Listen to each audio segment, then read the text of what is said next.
What's going on, people? Myke C-Town here with another episode of Records and Ramblings. So I'm going to jump right into this band because this first record I am so stoked to have. This has been a bit of a holy grail record for me, and I finally found a copy that was at a decent, affordable price, that was in good enough condition to purchase from overseas and run the risk of getting it fucked up. But yeah, this is Azelisassath with Evil Manifestations Against Mankind.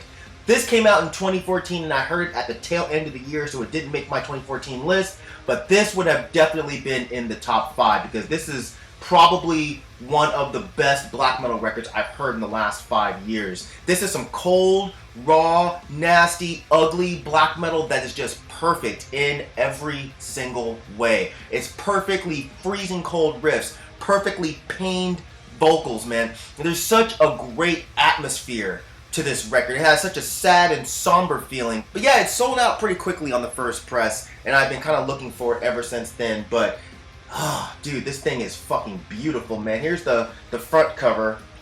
Here's the back cover. It's on Darker Than Black, which of course, fuck those guys, but they put out some good music. This is the guy that's the main force behind Beketh Nexamu. He's also in Samum, Grav, and Urkeos, which is another great black metal band.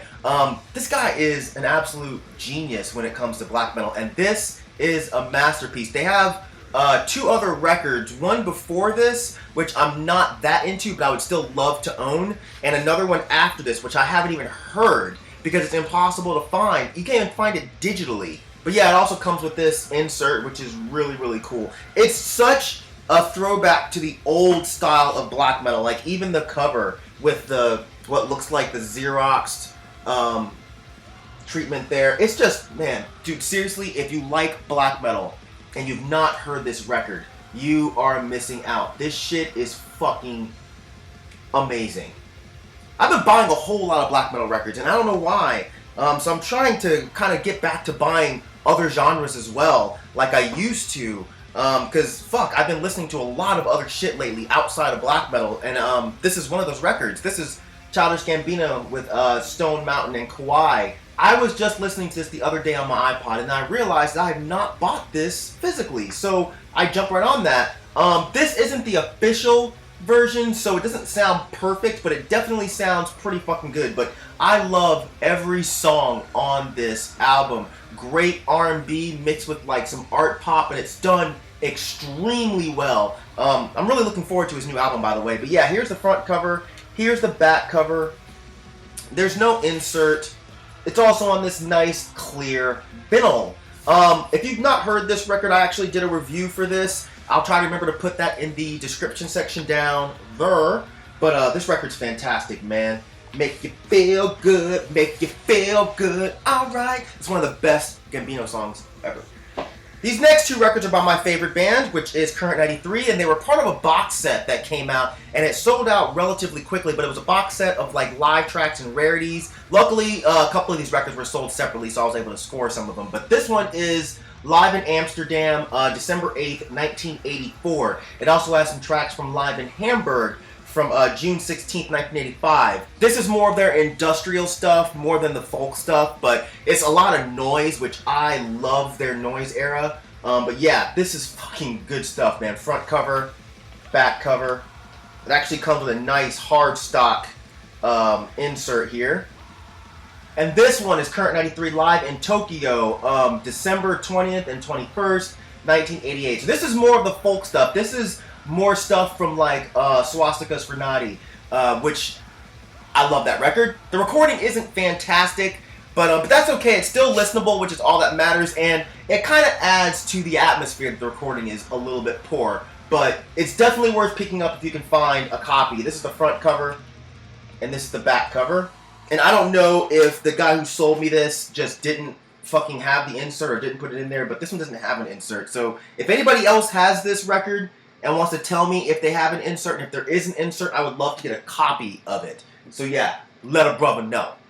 And speaking of amazing folk music, this is Pearls Before Swine with One Nation Underground.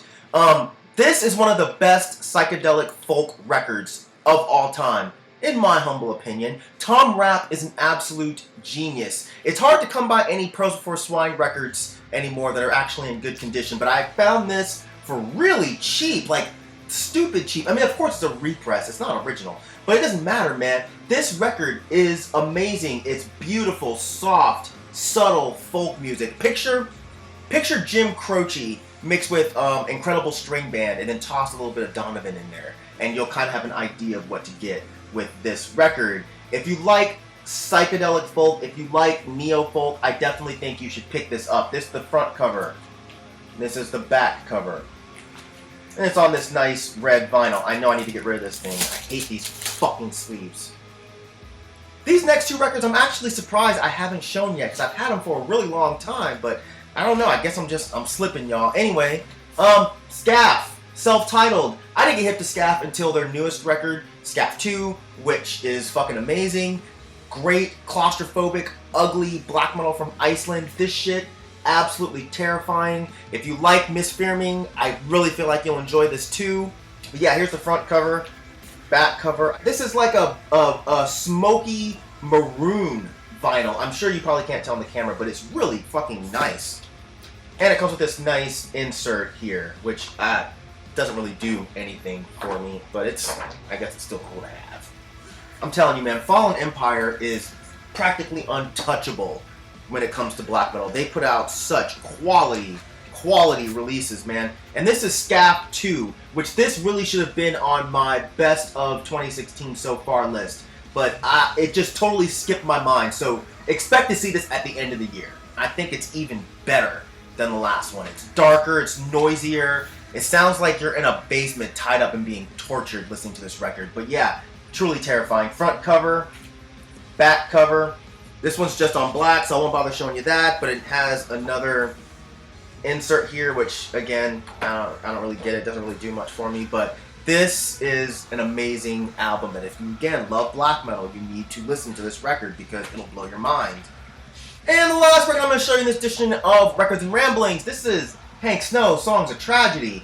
The story behind this record is kind of funny. Me, my girlfriend, and some other friends went up to a cabin for the weekend, and we went to this kind of like outdoor flea market type of deal, and they had thousands of records. Most of them were beat to shit and extremely overpriced, but I dug through, and this one fucking jumped out at me because, god damn it, the cover is one of the best covers I've ever seen. It's so simplistic and so straight to the point that it's absolutely fantastic, and I like Hank Snow a lot, and this is a great record. It's not quite as dark as you'd expect by looking at that cover, but it's some great folky old school country. This was recorded in 1964, so just great stuff. All songs of heartbreak and misery and death.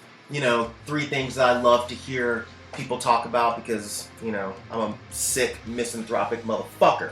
If you like old school country, you know, if you like old Merle Haggard, if you like old Hank Williams, you know what I mean, then definitely give this a shot. I can't see you disliking a Hank Snow record if you like country, or you're just fucked up. Anyways, that's it for this edition of Records and Ramblings. Thank you for watching, and as usual, thank you for living, thank you for loving, thank you for being you, and I'll see you guys next time. Alright? Peace, bitches!